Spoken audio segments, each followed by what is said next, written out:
Chad, Lori, can I ask you a couple of questions? Can I ask you where the kids are? Grandparents are very worried about your kids.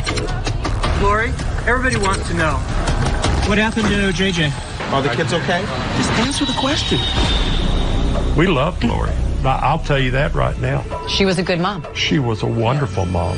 Loving, doting, caring mom. I have a wonderful husband who is watching our 2 beautiful children. Lori has 5 marriages in all. She started talking about this group that she was a part of. This religious group led by Chad Daybell. Chad has written in his books that his visions pierce the veil between worlds. He claimed he was Methuselah and that I was one of Methuselah's wives.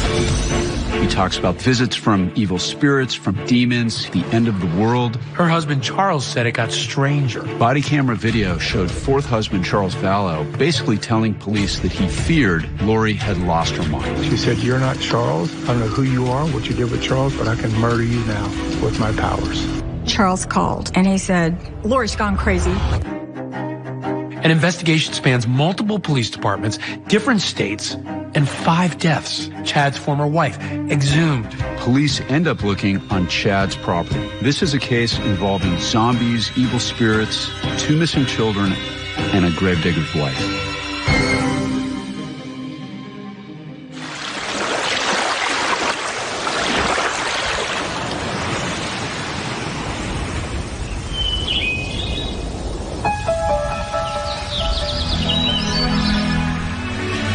When you imagine what a tropical island would look like and what it would feel like, Kauai is exactly that. It's a pretty amazing place.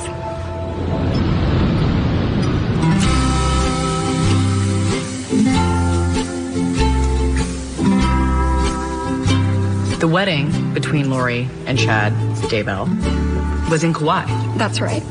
Were you invited? No, I don't think anybody was there except for the 2 of them and whoever performed the services.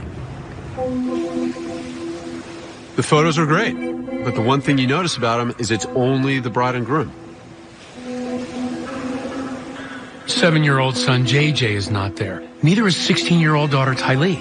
Not at the wedding, not in Hawaii, not staying with friends or family. JJ, say hi. Cops are looking high and low, but they can't find him anywhere. And yet, the wedding goes on. The story and what's happening at this wedding is incredibly dark.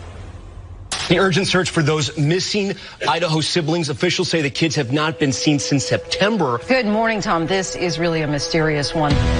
The story goes national. Number one, because nobody's seen these kids in weeks. What really drives this story is that the mom is completely silent, which bothers people. It's very bizarre. Why wouldn't you just tell people where they are? Why keep it secret? Chad, Lori, can you tell me where your kids are? Would you tell me what happened to JJ? Can you tell me where Tylee is? Just to see her utter disregard, for people's questions.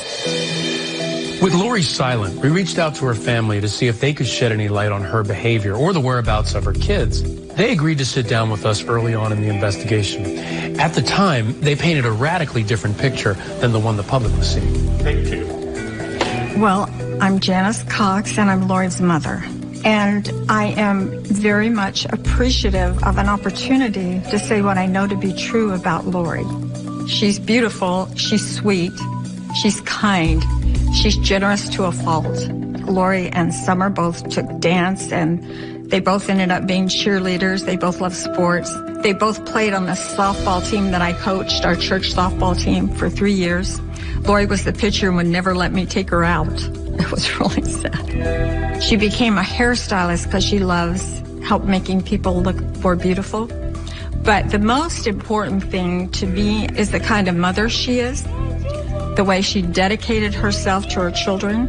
I realize that it looks bad, but I know Lori very well, and I know she would not harm her children or anyone's children. I know Lori, and I know Lori's done everything she can to protect her kids. When I first started talking to her, the first thing she said to me was, "Mom, you know me. You know I'm taking care of my kids." So the way the family describes it, they describe this as a very close-knit unit, but there is something really weird. They weren't at the wedding because they didn't even know there was a wedding. I don't think I knew that Lori married Chad Daybell until I saw it on TV. To fully understand Lori, I think it helps to go back in time to see how her past relationships may have played a role in her current situation. In the late 1980s, Lori's a high school cheerleader in Rialto, California. She's popular, she's smart, she comes from a devout Mormon family. In 1992, she marries her high school sweetheart. He wasn't my favorite, and we didn't have a close relationship. She left home when she was 18, and we asked Lori to wait a year. But they just went off and decided to do their own thing and got married. And so we didn't go to the wedding. There was soon a second marriage, and it's out of this marriage Lori's first child, Colby, is born. We weren't in favor of him, even though he was Colby's father. Hoping the third time is the charm, Lori marries again, this time to Joseph Ryan.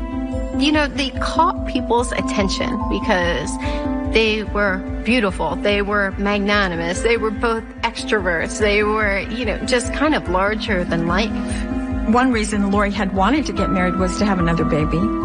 So she got pregnant with Tylee right away, and she was really excited about having Tylee.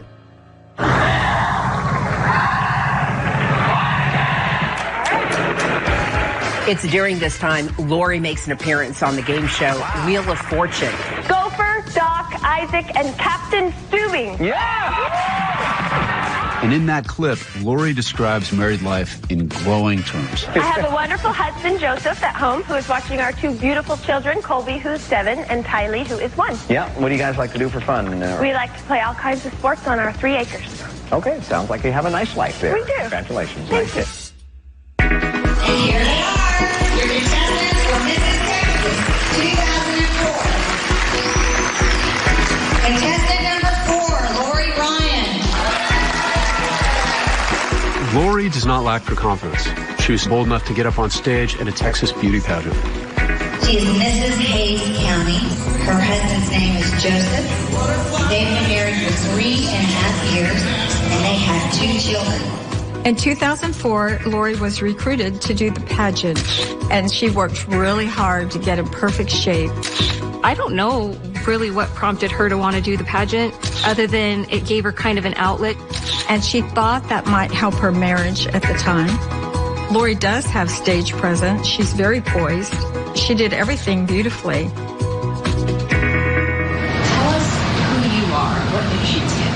Being a good mom is very important to me, and a good wife, and a good worker, and being all those things together is not easy. So I'm basically a ticking time bomb. Joseph Ryan appears to have been a bit of a ticking time bomb himself. I did witness him be physically abusive toward Colby. He was physically abusive from the very get-go.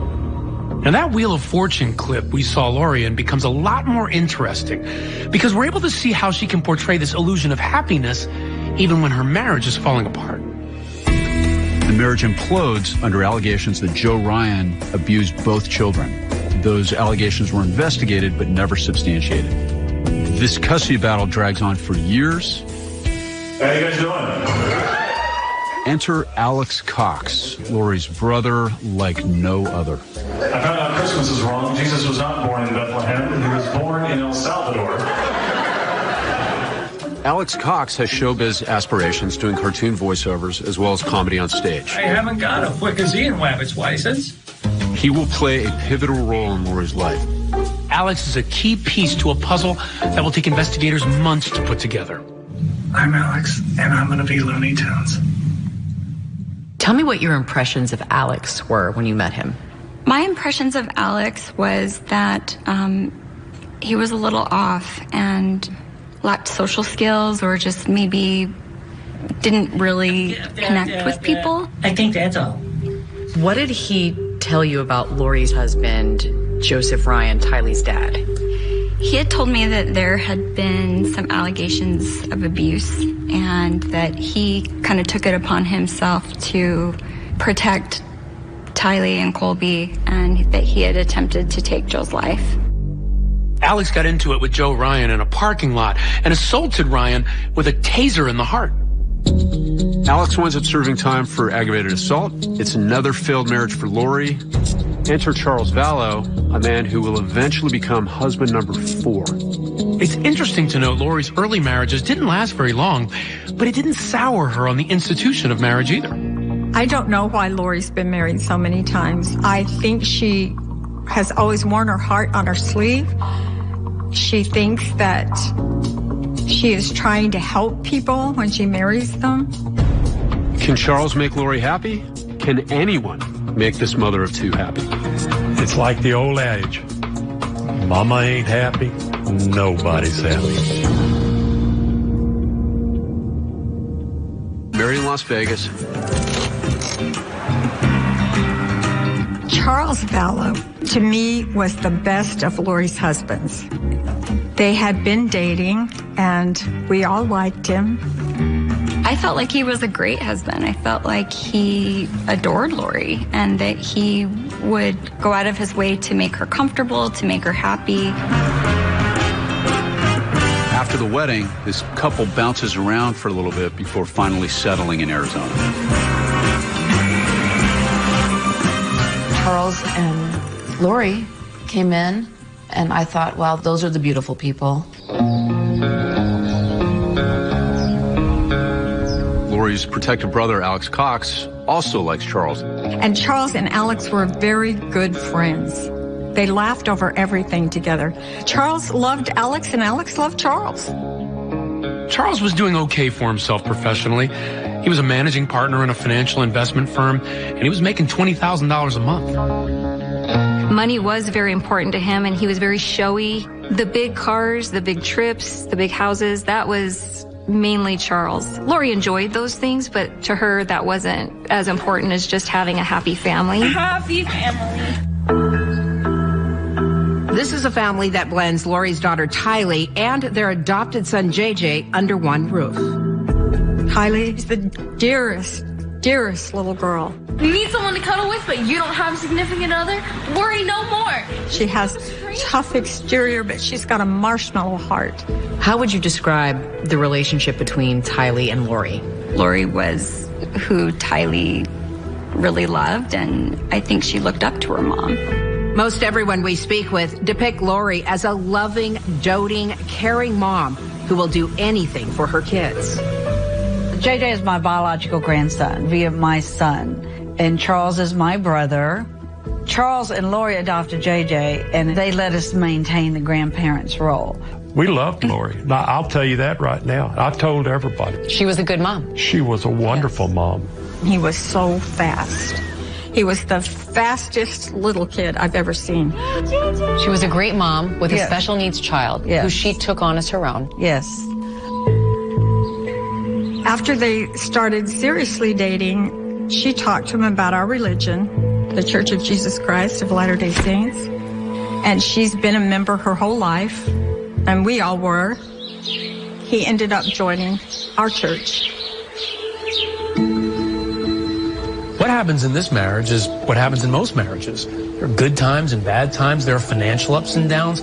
But for the better part of 14 years, the marriage really seemed to work until it began to unravel. She started talking about this new group that she was a part of. She would bring it up more and more often. And I could see that she was becoming more involved with it, and it was kind of becoming more of the focal point in her life. What she had mentioned was the name Chad Daybell. He's an author. He's a believer that the end of the world as we know it is coming soon. Daybell has written dozens of these post-apocalyptic, very dark books where he uses what he describes as fictional characters to describe real events, claiming that the future has been channeled through him. And this is literature that Lori was reading. So Lori had always been a fan of Chad's books. And so that's how I first heard about Chad from Lori, was she would talk about this author that she was really interested in and really connected with his work. She just looked up to him. Right. Kind of like inspired by him. A super fan. I would describe her as a super fan. Husband Charles doesn't find it so super. In fact, soon accusations are flying that Lori and Chad are more than just friends.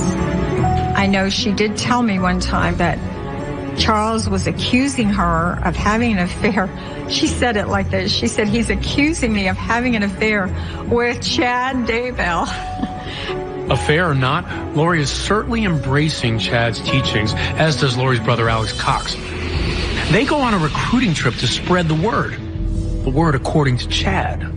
How did she and Alex describe this other thing they were becoming a part of? So what they basically said is that we are here to gather the 144,000 and you are one of them.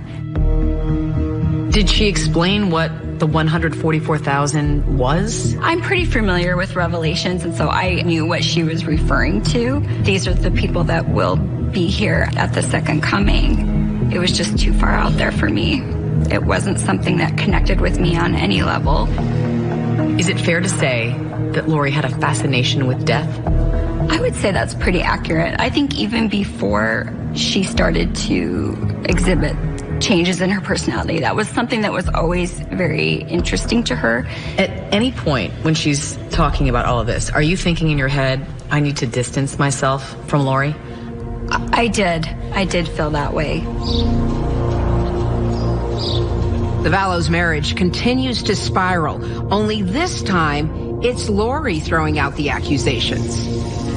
So apparently when she discovered the evidence of this alleged affair, she canceled his return flight. He'd been away on a business trip.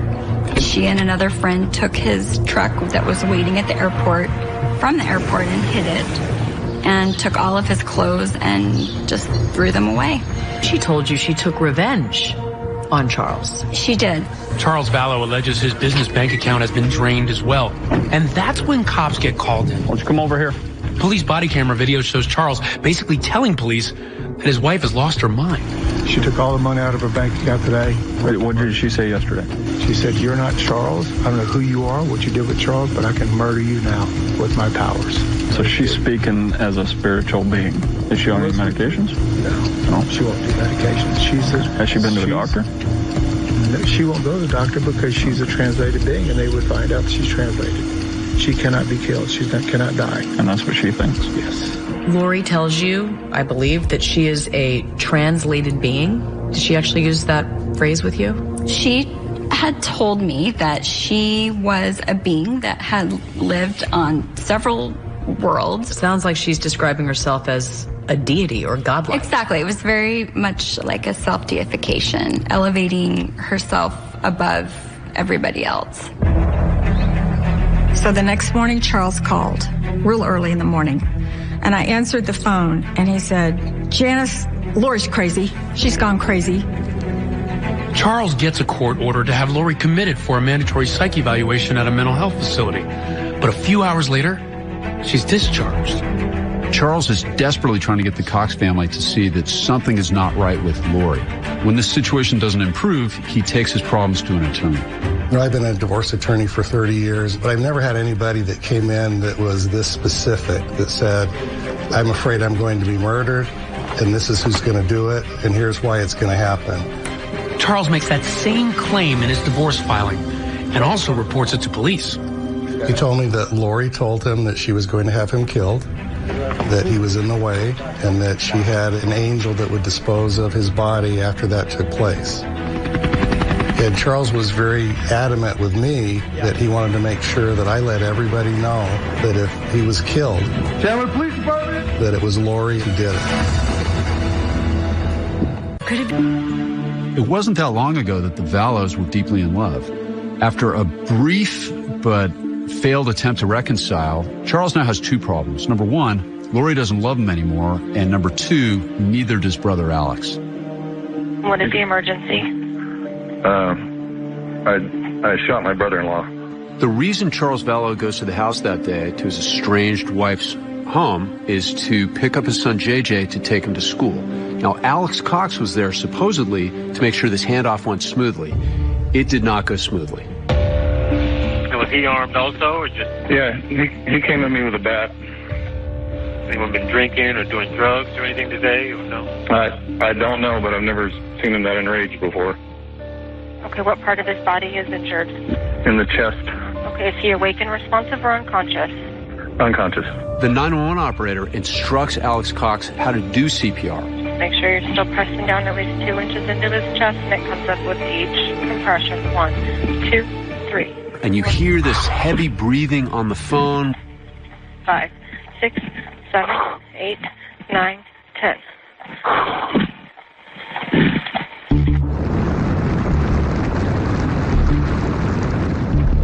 Sorry, Jim, 97. Can you have the subject on the phone step out of the residence? You know, no weapons? No weapons on me. All right, come on out this way. Oddities. There are a few at this scene. You have some ID on you, sir? Yeah. Alex Cox is supposedly performing CPR on a guy that has 2 bullet holes in his chest. And that is going to be an incredibly messy and bloody business. But when the police get there, when you look at the footage, he doesn't appear to have any blood on his body at all. He was just yelling at me. He came at me with a bat. Was he living here or No. visiting? Alex Cox claims to have suffered a blow to the head from the bat swung by Charles, yet he declines medical attention. Let me see your head. You got a laceration. Do you want me to call paramedics? No, I'd really like some water, though. Supposedly, Charles hit him in the head with a baseball bat. First of all, Charles played baseball his whole life. He was strong. If Charles would have hit somebody in the back, there'd be gray matter and blood everywhere. I mean, look, in traumatic situations, everybody reacts differently. But here's this guy that just took a human life who's sitting on the curb, and Alex doesn't appear to be distraught at all. And he even starts talking about the weather and complaining about the heat to the police that respond to the scene. That's hotter for you. That's layers. The next oddity involves not who's in the house, but who isn't. Chandler Police Department, anybody inside, make yourself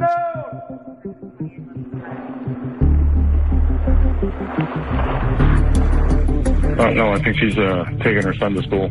Alex says it's only been 5 minutes since the shooting, but he's already alone at the house, which means Lori and daughter Tylee, the only 2 other witnesses to this, have already left, which means they left almost immediately after the shooting, which is weird. So, wife who lives here, her daughter, her son, they all leave. I was a little bit surprised that they had left and come back. The decision to prioritize taking JJ to school rather than wait for the police to come as your husband is dying on the floor becomes even more bizarre when they stop at Burger King to get JJ food. Chicken fries and a Sprite, because that's what he ate every morning. Because that's the routine and that's what he likes. And she took him to school and then they came back. Hi, who are you? Okay, just stand over there for just a second, guys. Mother and daughter are also very composed when they arrive back at the scene. Do you have a driver's license with you I can just grab? There wasn't any huge outwardly signs of like emotional distress. There wasn't tears. There wasn't anything like that. They seemed pretty put together. Like, hi neighbor, sorry. Lori and Tylee are taken to the police station to give their statements. Alex is driven separately to provide his. No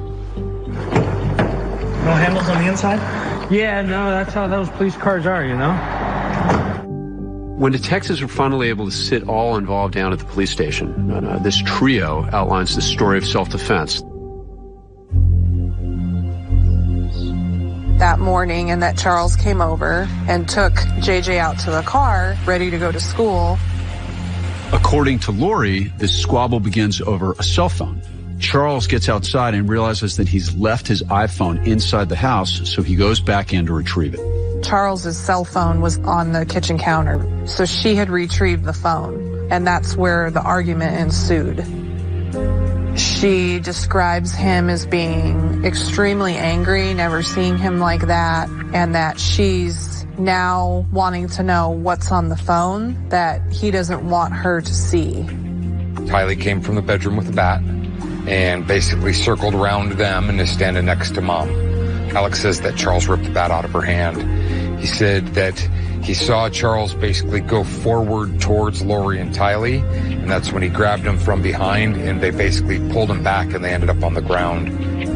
So after the altercation, he basically says he goes to his room where he gets his gun. Lori explains that there's a tussle between the two of them, and Tylee describes that as well. Neither of them really remain in there. They both kind of evacuate out during kind of this physical exchange between Charles and Alex.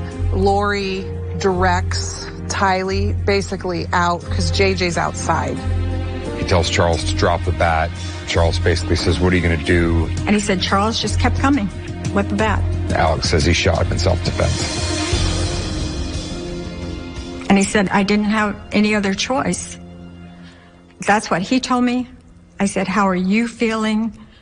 He said, Mom, I feel terrible, but I'd do anything to protect Lori and Tylee. Charles had never been violent with anybody, so you kind of start getting a bigger picture of this just doesn't feel right. Both of us have driven people home after interviews, and this would be at the top of bizarre for me, the whole car ride. The odd part about it was just the complete lack of emotion. It was a very nonchalant, Lori had a big smile on her face. The case like this isn't a sprint, it's a marathon. The case is just beginning. In a word, detectives find all of this odd, but odd is not a felony. Now, being weird and not making sense is going to make the investigation continue. But they better hurry because Lori is off to Idaho to land husband number 5.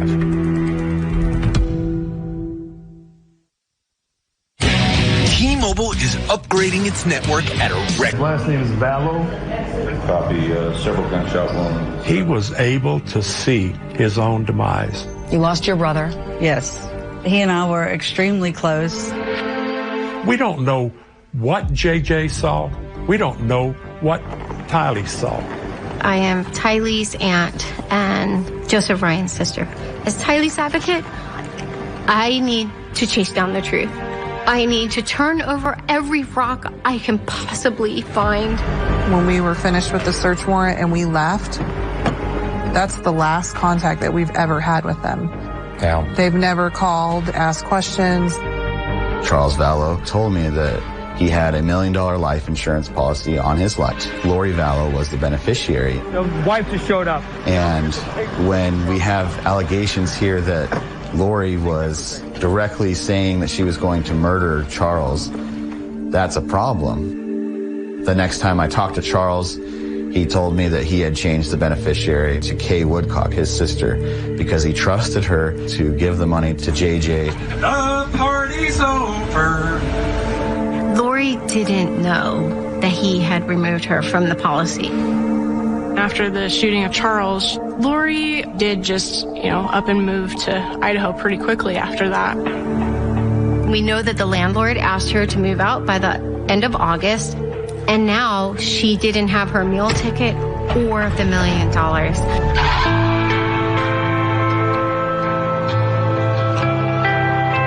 And they moved to the promised land of Rexburg, Idaho, in the company of Mr. Chad Daybell.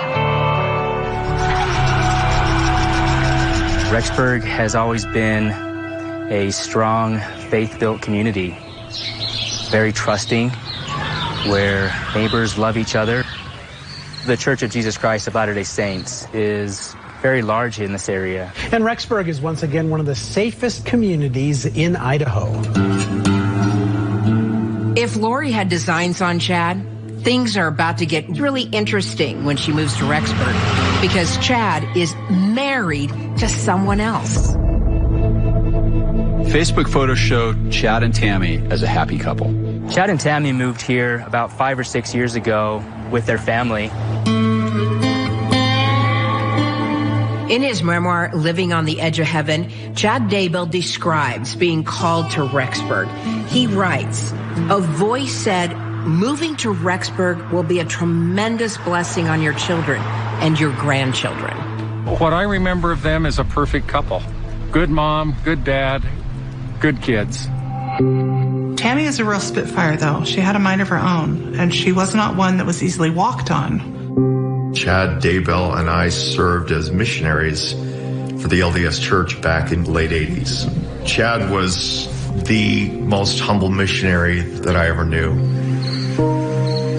Well, Lori and Chad have been known to attend LDS services. Chad has also written books and lectured on his own personal beliefs, which are distinct from LDS theology. Chad was the author of these doomsday books that had a peculiar prophecy about the end of the world and how people should prepare for that. His books are all about the end of times and dying. His visions deal with dying. When Chad lived in Springville, Utah, he was a grave digger. Chad was the cemetery sexton before he resigned. A few years ago, Chad wrote his autobiography, and it gives you a glimpse of the way this guy thinks and what he believes. In his memoir, Chad Daybell writes, "I don't fictionalize any of the events portrayed. My torn veil allows information to be downloaded into my brain from the other side. The scenes I am shown are real events that will happen." He was gathering people to Rexburg. They were moving there because Chad Daybell said, this is where you need to be. We don't yet know the full size of this group, but what we do know is that at the very least, Lori Vallow and her family relocated to this area. At first, everything in Idaho seemed to be going smoothly for Lori, Tylee, and JJ. JJ, already making new friends, is seen playing outside on a neighbor's doorbell camera. They played every day almost until he said he was moving to his grandmother's. Thank you. There was 3 FaceTimes after Charles's murder, the last one being 35 seconds. He said a couple of things, and then you could see his eyes look up, and he was looking at somebody. He's looking at something else, and he goes, "I gotta go, bye," and then boom, it was just that fast, was gone, and that's the last time we saw him or heard from him. You were in communication with police and investigators because you wanted to find JJ and Tylee. Yes. In September, I believe we learned that they moved to Idaho, but I still didn't have an apartment number. She and Chad together, they just feed off of each other. They were actively preparing for the end that was inevitably coming very soon. And what was she doing, according to her, to prepare for that? Storing medical supplies, storing food, water, all the things that you would need if you weren't able to access them for whatever reason. So she planned on surviving the end of the world? Yes, because she was one of the 144,000. Their mission right now is to gather the 144,000 that will be left here on Earth after the doomsday being July 2020. Do I see him as drawing people to him? Yes. Chad's message is what draws people to him, that Jesus is coming again and that we need to prepare. I'm an author and podcaster. Chad Daybell published my first 5 books. Chad Daybell did try to say that we'd been married before. He claimed he was Methuselah and that I was one of 7 of Methuselah's wives. And he named some other women. Did she ever mention that her kids were among the 144,000? She never said one way or another about the kids. Within 7 days of Lori moving to Rexburg, she takes a trip to Yellowstone Park with Tylee, JJ, and her brother Alex.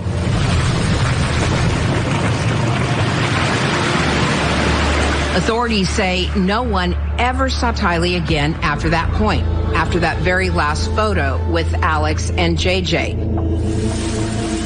When I found out about Yellowstone, what did Lori take JJ one direction and Uncle Alex take Tylee another? I don't know. I don't know what happened. Weeks later, yet another one of Lori's family members has a bizarre run-in down in Arizona. 911, where's your emergency? Someone just shot my window.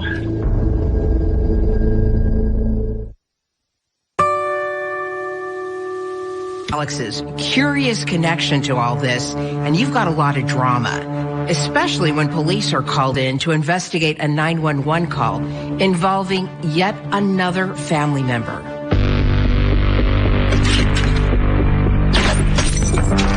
911, where's your emergency? Someone just shot my window. Okay, someone shot at your vehicle? Yeah, and it hit my window, it shattered my driver's side window. Sorry, I'm a little lost of breath. They just... And what is your name? My name's Brandon Boudreau. Brandon Boudreau was married to Lori's niece Melanie when that shot rang out. Private Eye, Rich Robertson, is hired to help sort out the mystery. Brandon called me and seemed to be kind of in a panic.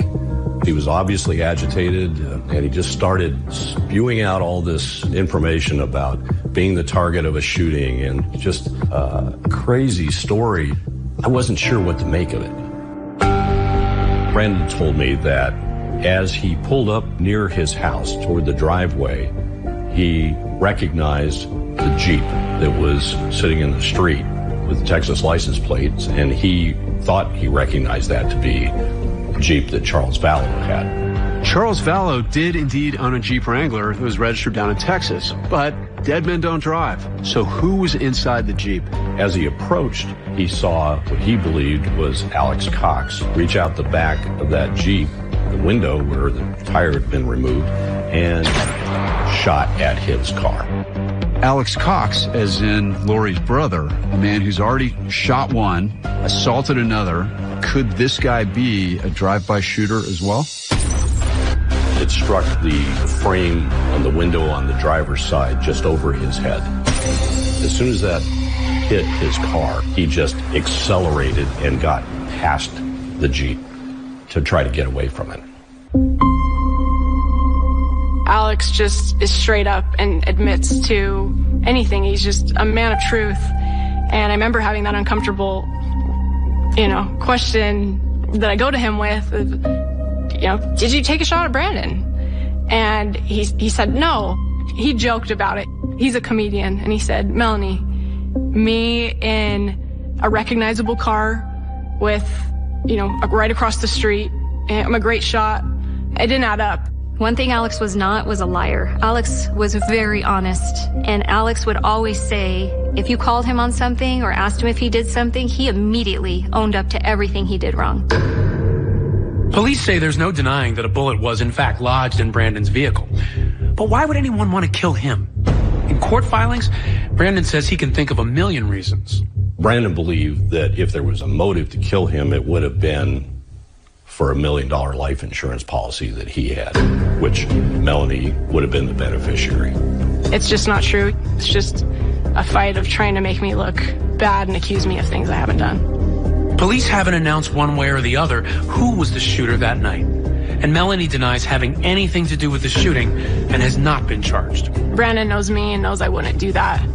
It did start out for me as a very specific kind of assignment to find two people and a vehicle. And then realized what I was seeing was this small group of people in Arizona start moving to Idaho.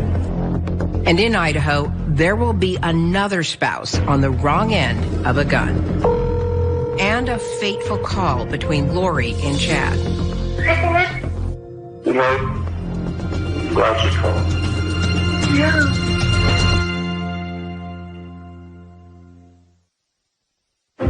How do we ensure families facing food cooperating with the police? If you have any information, we want both of the children back. It relates to the beliefs that Lori and Chad hold as part of this new church called the Church of the Firstborn. According to police, Chad and Lori had spoken to others about dark spirits, even zombies, and what seems a bizarre mission. Their mission is to rid the world of zombies. Police are in the process of re-examining everyone and everything with a connection to Chad. Our crews here at the cemetery were here at 6:30 in the morning. Even exhuming Chad's dead wife. The whole country became obsessed with this case. Where were JJ and Tyler? We all wanted to talk to Chad and Lori. Can I ask you where the kids are? Are the kids okay? No comment. It's a simple question. Just answer the question. Looking on Chad's property. What did they find? They gridded off these areas, and they started peeling away layers. Are you okay? They're searching the property. And we all know what that search would reveal. Who was responsible? One morning, you're going to wake up and say, oh my God, what have I done?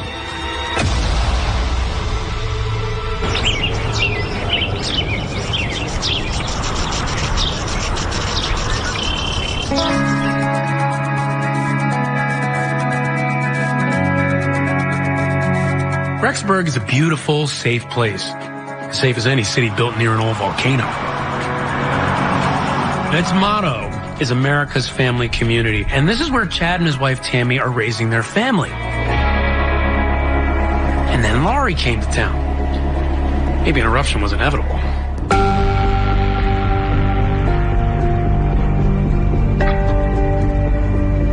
Chad's wife, Tammy Daybell, returns home after a long day at work, and this 49-year-old librarian is taking stuff out of the back of the car when trouble comes up from behind. Tammy would later post on her Facebook page, a guy with a ski mask was suddenly standing by the back of my car with a paintball gun. He shot at me several times, although I don't think it was loaded. I yelled for Chad, and he ran off around the back of my house. I have no idea what his motive was, and we never spoke, even after I asked him several times what he thought he was doing.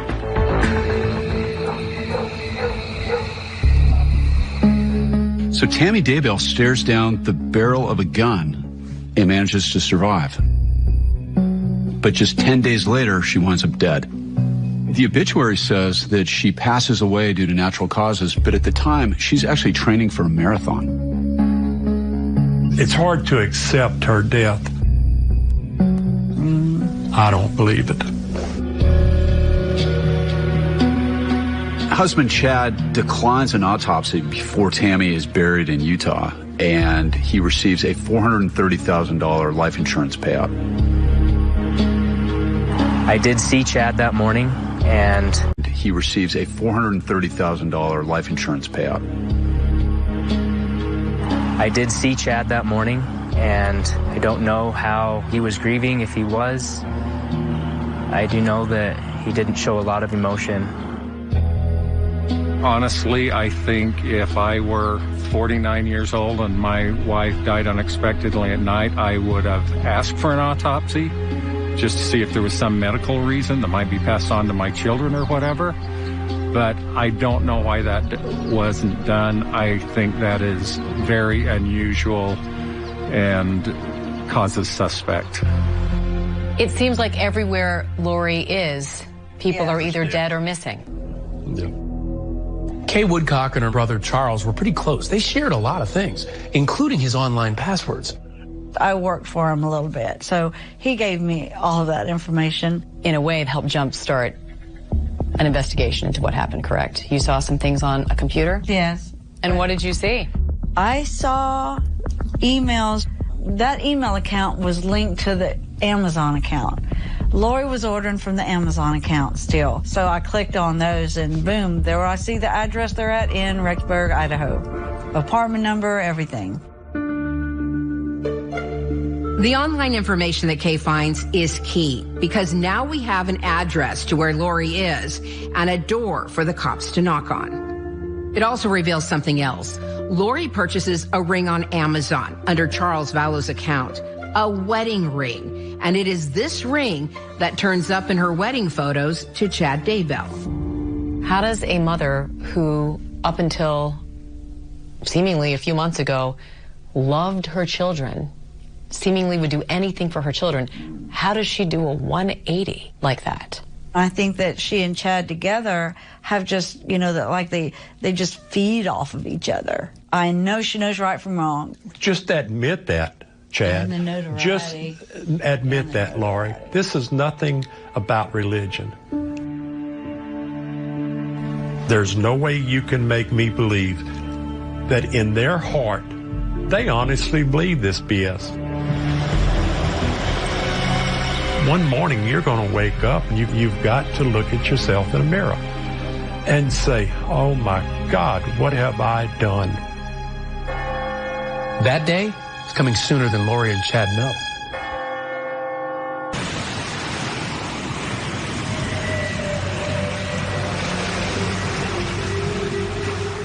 On November 5th, Lori and Chad are on the beach getting married. But police are methodically uncovering evidence that suggests foul play. And it all ties back to the newlyweds and Lori's brother, Alex. Evidence like that ring on Lori's finger. You see, the receipt from Amazon shows that it was purchased before Chad Daybell's wife, Tammy's death.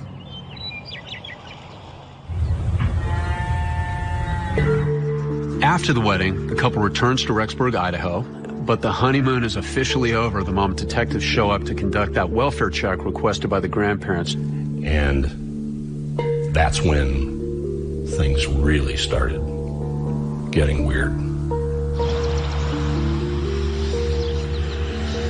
Detectives speak to Lori's brother Alex and Chad. According to police, even though Chad had just married Lori, he acted like he didn't know her very well. I asked Mr. Daybell for Lori Vallow's phone number, and he stated he didn't have it. I found it suspicious because I knew that they were married 2 weeks prior to my contact with Mr. Daybell. Brother Alex says JJ is fine and with grandparents in Louisiana. Of course, that is a lie. I told Mr. Cox that was unlikely because Kay was the one who originally called in the welfare check. This shell game being played by Lori, Chad, and Alex is designed to distract and deceive. And to a certain extent, it's actually effective because as the clock keeps on ticking and time goes on, it's less and less likely that these children are ever going to be seen again. Rexburg police eventually catch up with Lori at her townhouse.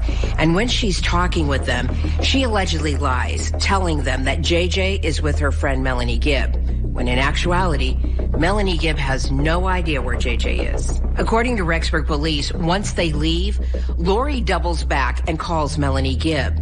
And she tells her, hey, Rexburg police is about to call you. I need you to tell them that JJ is with you. This really confuses Melanie. She's put on the spot. Melanie does tell police JJ was never with her.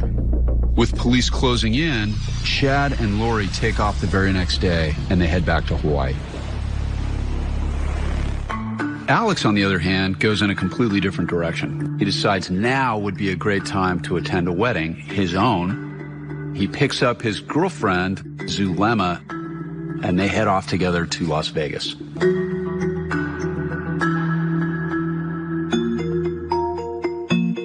I am Sebastian Salas. I am the owner of A Chapel of Love. I have personally officiated over 100,000 weddings, and I booked the wedding of Alex Cox and Zulema Pastenes. Zulema is a spiritual woman and life coach who claims that her clients will learn that there's a divine power working magic in their lives. Zulema was the one that coordinated and paid for everything. It was all Zulema. At the chapel, Alex demonstrates a little bit of magic himself, making his last name disappear and taking on the last name of his new bride. Alex took Zulema's last name. It was pretty funny. I'm not gonna lie. I have never seen that. That was the first time I'd ever seen a groom take the bride's last name. This is an amateurish attempt by this guy to get the police off his trail, essentially. He's adopting the name of somebody else because it's going to be tougher for the police to track him down. So in his mind, what he's doing is he's erasing his tracks. This ceremony was about as romantic as a trip to the DMV. Ceremony lasted about 3.5 minutes. Alex was quiet, wasn't very involved in the process, and Alex wasn't too eager to add anything onto his package, like flowers for his bride or even have a picture taken of his wedding. I just wanted to simple, short and sweet, get married and be out of here.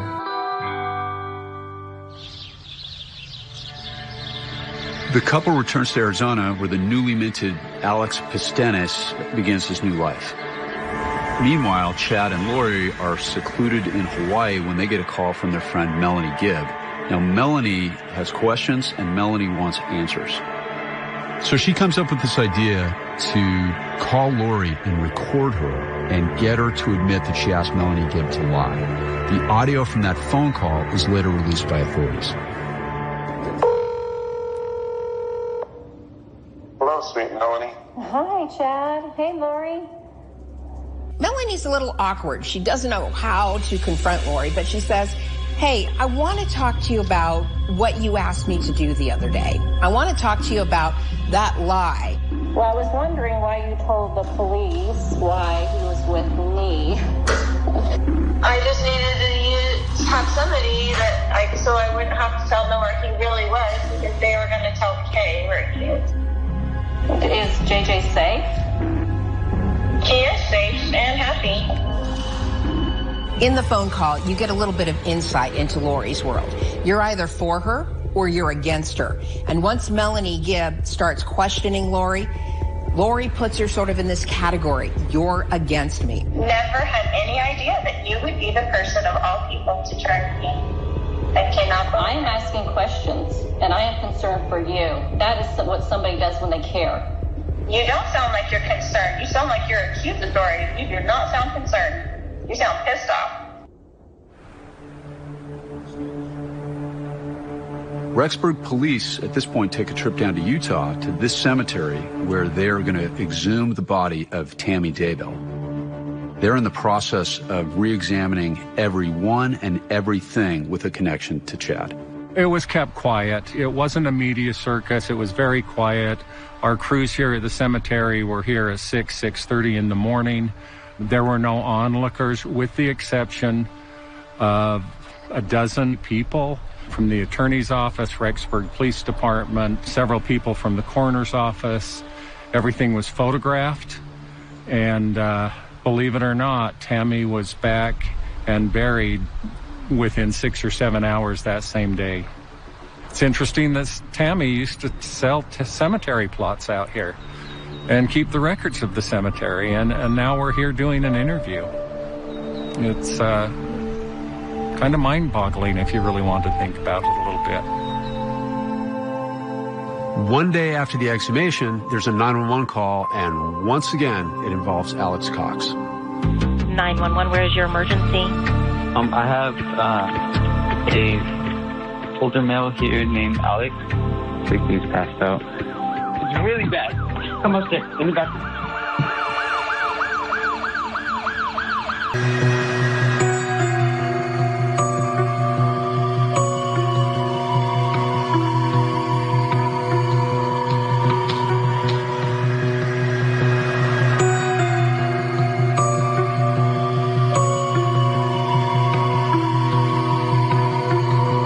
What is your emergency? I have a older male here named Alex.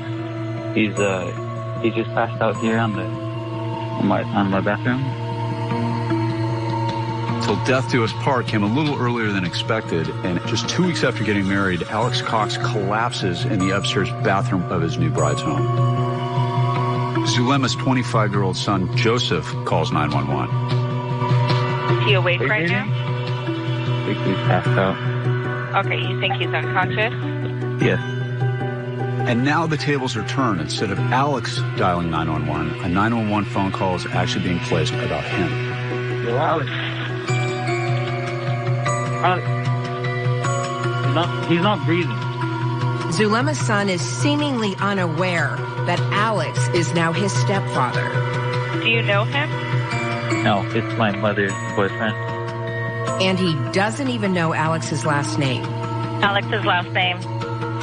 I don't know. You don't know his name? No. 5 minutes into the call, Zulema arrives home. And Joseph starts to tell her what happened. It's really bad. Come upstairs, in the bathroom. Paramedics arrive and rush Alex to the hospital, where he's pronounced dead. He is only 51 years old. The moment I found out Alex passed, I had gotten a phone call from Zulema, and she was just in shock, and I immediately just broke down. Like, it felt like I'd lost my best friend. How could I ever trust somebody the way I trusted Alex? He was like a vault. And his secrets are locked in that vault. So you got this guy who kills Lori's husband, although he says it's in self-defense, and then he's being looked at in the disappearance of these two children, and now he's dead. There's been a lot of false claims that he's a hitman or the family killer, and it couldn't be further from the truth. Alex has and had a big heart, and he was a man of his word, a man of truth. And police are trying to find the truth about how he died. Zulema told police that Alex was suffering from shortness of breath, and the night before he died, she'd urged him to go to the doctor, but said that Alex had refused. But ultimately, the medical examiner would rule that Alex's death was due to natural causes.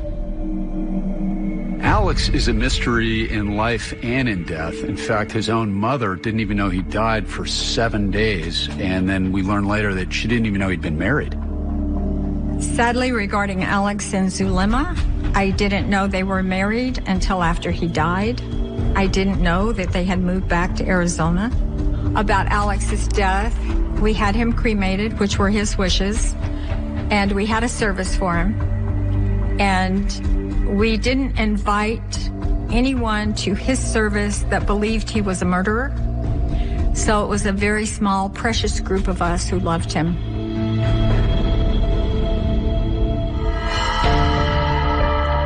On December 20th, 2019, Rexburg Police and the FBI issue a press release announcing that JJ and Tylee are missing endangered children. And that is when the story goes national.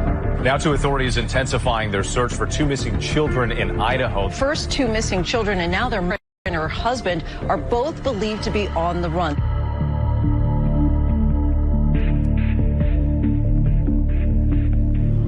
Give me another one, JJ. Mwah. By January of 2020, JJ has been missing for more than 3 months.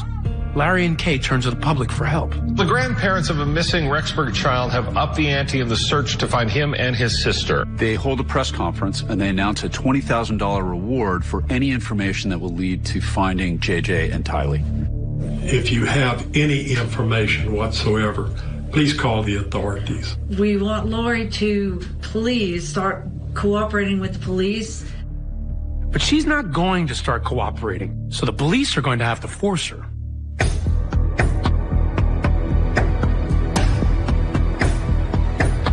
The new developments involving missing siblings from Idaho, their mother, but not the children, has been found by authorities in Hawaii. On January 25th, Chad and Lori are located in Hawaii by police, and Lori is served with a court order telling her she's got to produce JJ and Tylee within 5 days. That moment was caught by police body camera. The deadline comes and goes without a peep from Lori. They gave that mother until tonight to reveal her children's whereabouts.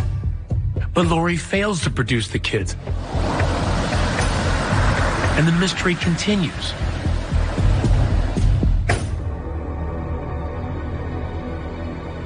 Larry and Kay head to Rexburg, Idaho, JJ's last known address. Come on, Kay. Let's just walk down. I can see him running around here. I know how he is. If that door would open and he would holler, "Pawpaw," I think I'd die of a heart attack.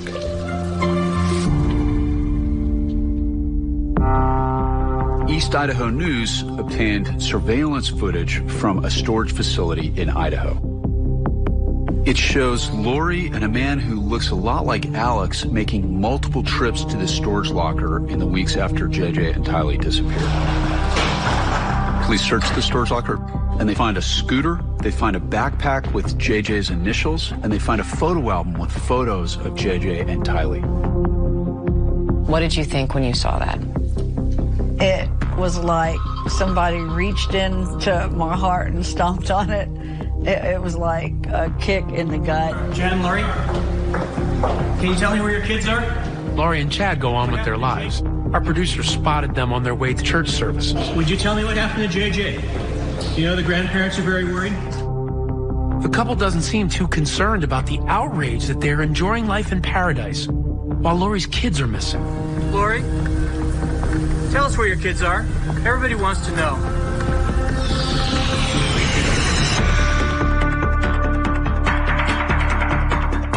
5 months since JJ was last seen. And now, finally, Lori is arrested. Kauai police say they have arrested Lori Vallow on an Idaho warrant. Lori Vallow was taken into custody without any incident by detectives of the Kauai Police Department. Lori is charged with 2 felony counts of desertion and non-support of dependent children. And she is held on $5 million bond. My name is Marcus Moore with ABC News. A few days later, after Lori's arrest, ABC News correspondent Marcus Moore tracked Chad down. My initial goal was just to introduce myself and to convey that I have no preconceived notions. Is there anything that you would like to say to people at all who are, number one, concerned about the kids or concerned about you and your wife? Anything at all you want to say to them? Just grateful for any support. We just have to wait for the legal process to work through. And can you tell me, Mr. Daybell, are the kids okay? No comment. Okay. I will never forget just how nice and approachable and seemingly disarming Chad seemed in that moment. Lori leaves Hawaii in handcuffs. She's extradited back to Idaho, where she and Chad reunite in a packed courtroom. All right. Chad has not yet been charged with any crime, but it is only a matter of time before he will join his beloved behind bars. Police will tell you that when Alex Cox died, a lot of secrets died with him, except one. And it's been hiding all along on his phone.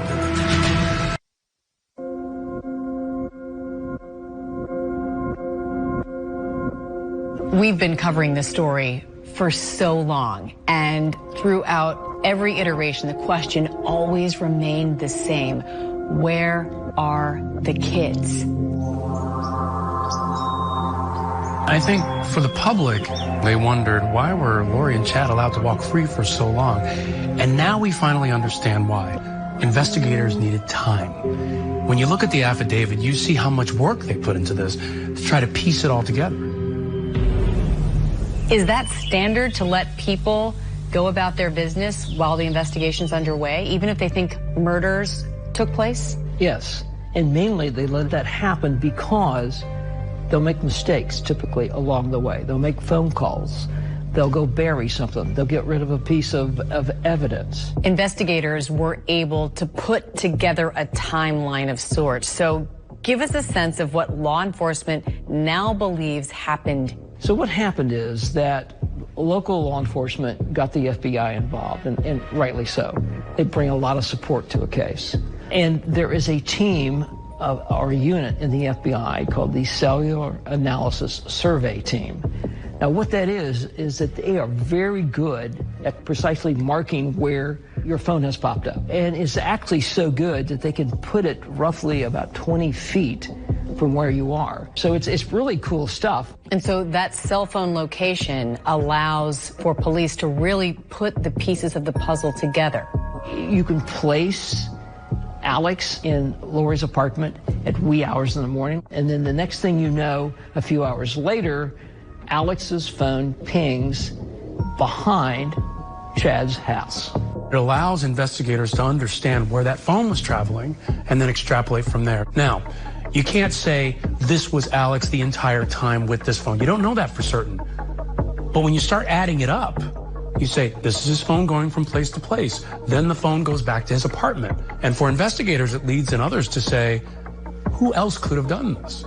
You don't know for sure, but you are sort of making that extrapolation.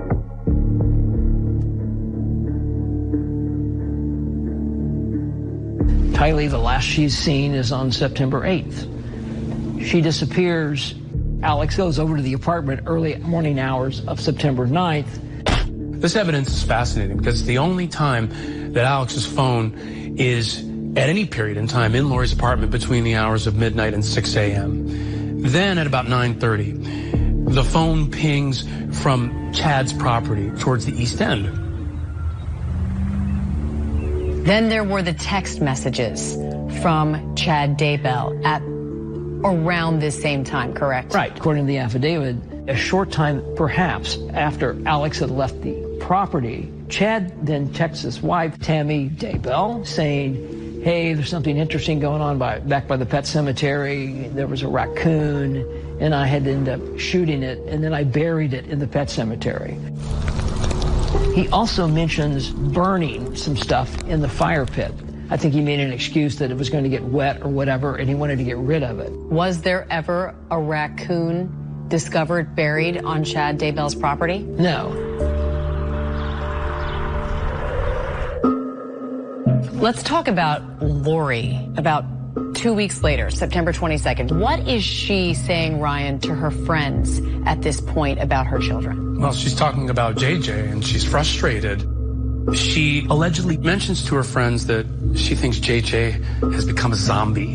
And she uses as proof of that the fact that he's watching TV while he's sitting still and that his vocabulary is increasing. And that's proof that he's in a zombie-like state? Yeah, that this isn't the JJ that she knows. And investigators say that this isn't the only time she's mentioned zombies and her children. Investigators say they have other witnesses who heard Lori Vallow refer to her children as zombies. Right, and this becomes key when you talk about zombies in this context. It relates to the beliefs that Lori and that Chad hold as part of this new church called the Church of the Firstborn. Zombies are these people who are always considered to have dark spirits. They were no longer seen as human beings. They were seen as zombies. And so what that does is it tees the ball up in her mind, expressing to other people that these kids are now bad, and that who they were, who Tylee was, who JJ was, are not anymore. She's saying her kids have been possessed. Right. Her kids are possessed. Right. Maybe look at it this way, that they have created a different reality. On September 22nd, that very day that Lori was complaining to her friends, something happens.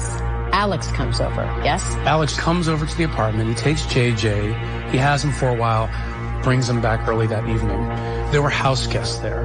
And so the next day, the house guests get up and there's no JJ there. So they say to Lori, hey, where's JJ?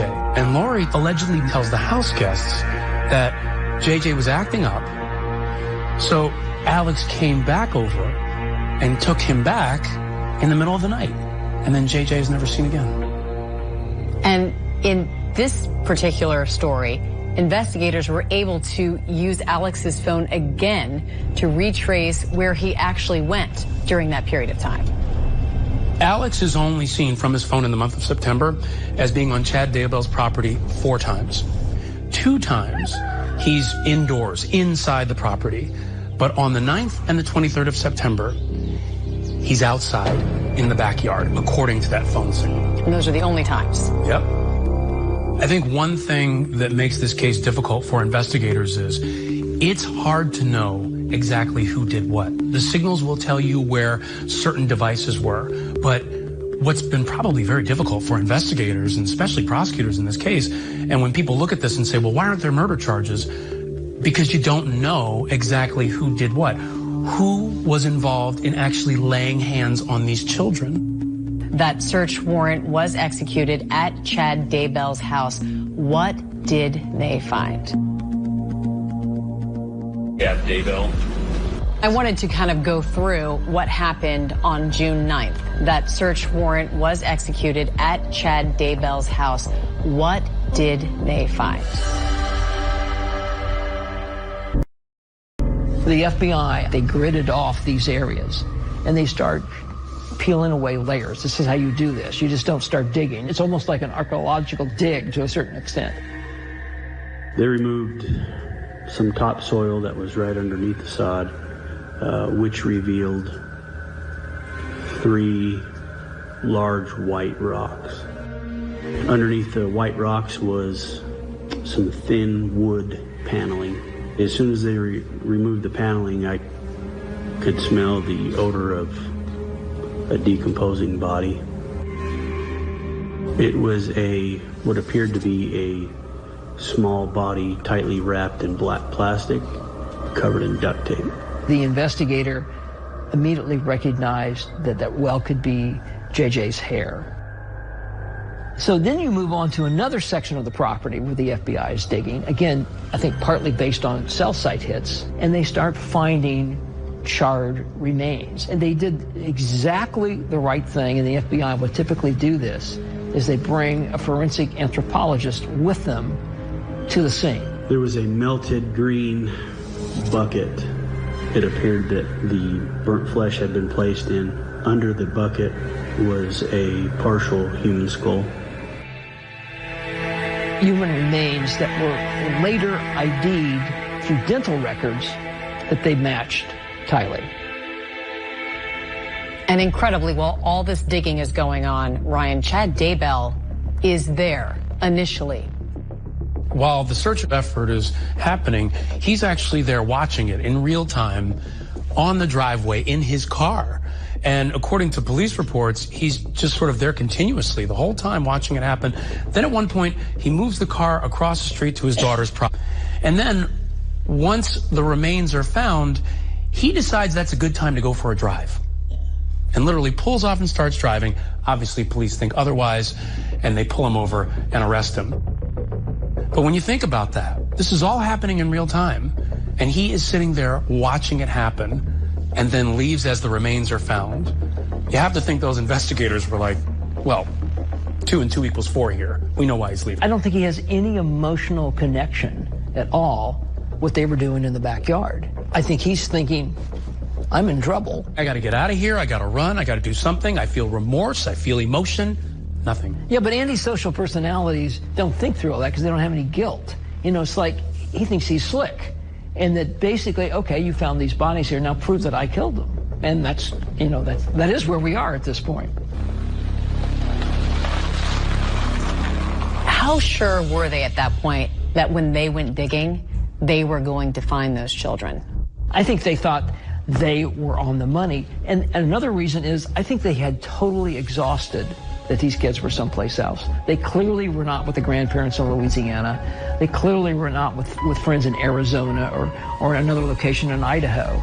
And that this just made the most sense because, just let's face it, Chad and Lori both have basically tried to snow the police, you know, deny, and then come up with all these, in my view, ridiculous stories like Tylee is at BYU, Idaho. I mean, you can check that in 5 minutes, you're from law enforcement. It shows you sort of the unsophistication, but perhaps arrogance on their part, that they think they could pull this off. I'm curious because you talk about Chad and his antisocial behavior. That's one person. Now you have Lori capable of being a part of this and Alex as well. How unusual is it that you would have 3 people capable of doing something that is unthinkable to almost every human being when it comes to children especially? They take on this attitude that we're superior to everybody else and we live in a different reality and the world's going to change. I mean, if they think the world's going to end and there's going to be a second coming and, you know, they're going to be the king and queen of England after the rest of us disappear, it's such a bizarre and such a high-risk thing to do. Do you see murder charges coming? I'm surprised they haven't come, but I think the juries are going to look at these two and say, you two are the zombies, not these kids. The only issue I have with that is prosecutors bring cases that they think in good faith that they can prove. So even if everything looks like a murder charge, they're not going to bring it unless they think they can prove it. The biggest mystery in this case is who did it? If you believe that one of these 3 people killed these children, who killed which child? How did they actually do it? So if you have Chad and Lori right there, will you be able to prove to the jury that Chad definitively killed Tylee? Not Lori, not Alex. Did Chad do it? Or did Lori do it? Or did Alex do it? That, I think, could set up some problems for the prosecutors. So while I think there could be murder charges in the future, I wonder if they're looking for something more right now to try to figure out how can I pin this on that person based on the evidence I have. If you lay out all of this behavior we've talked about today, I will tell you, working homicide cases for 30 years, it's pretty darn compelling. So what's Lori doing as investigators are digging up Chad's backyard? She's picking up the phone.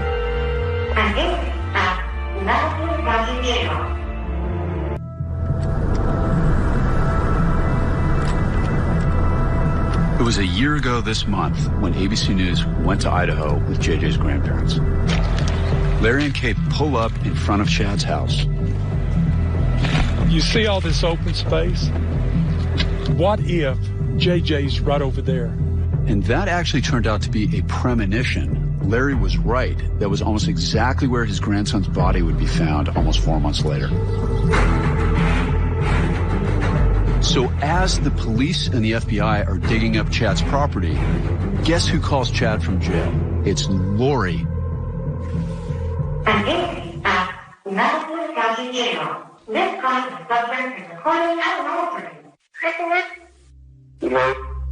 This is a fascinating phone call to listen to. You know, it's just this bizarre disconnect between this flighty conversation and the worst scene that could possibly happen outside. Are you okay? No, there's such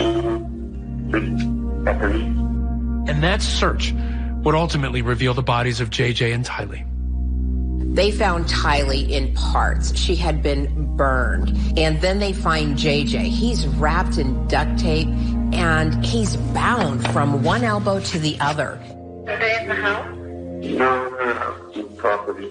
They're talking between the lines. They know they're being recorded. They're trying to communicate with each other. Are they seizing stuff again? They're searching.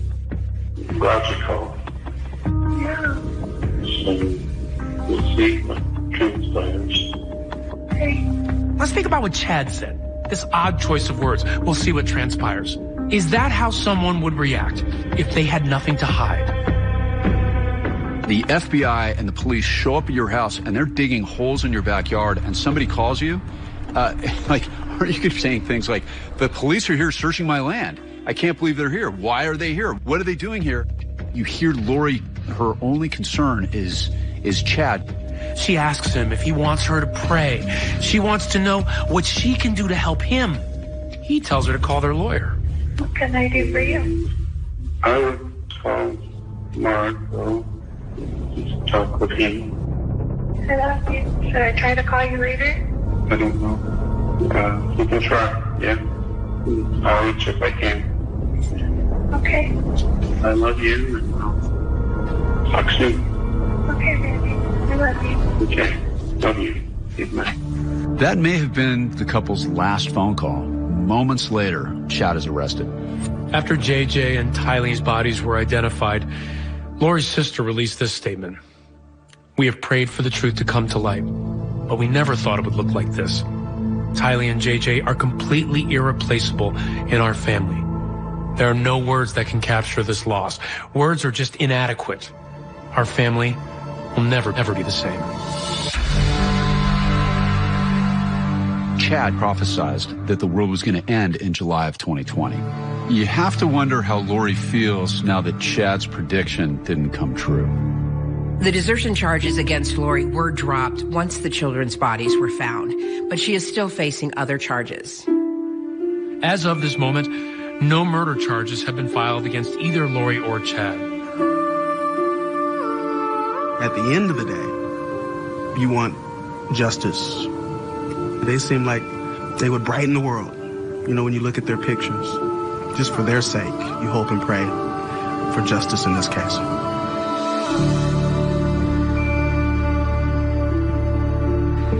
We should note that Lori and Chad Daybell are now scheduled to face a jury in July. 2 felony charges allege that they worked to destroy and conceal evidence. Both have pleaded not guilty. And Lori Daybell also pled not guilty to contempt of court charges for not producing her children or revealing where they were. And that is the heart of this story, those 2 children, JJ and Tylee. And I know you're going to stay on this, Amy. And that is 2020 for tonight. From all of us here at ABC News, thanks for watching. I'm David Muir. And I'm Amy Robach. Have a good night.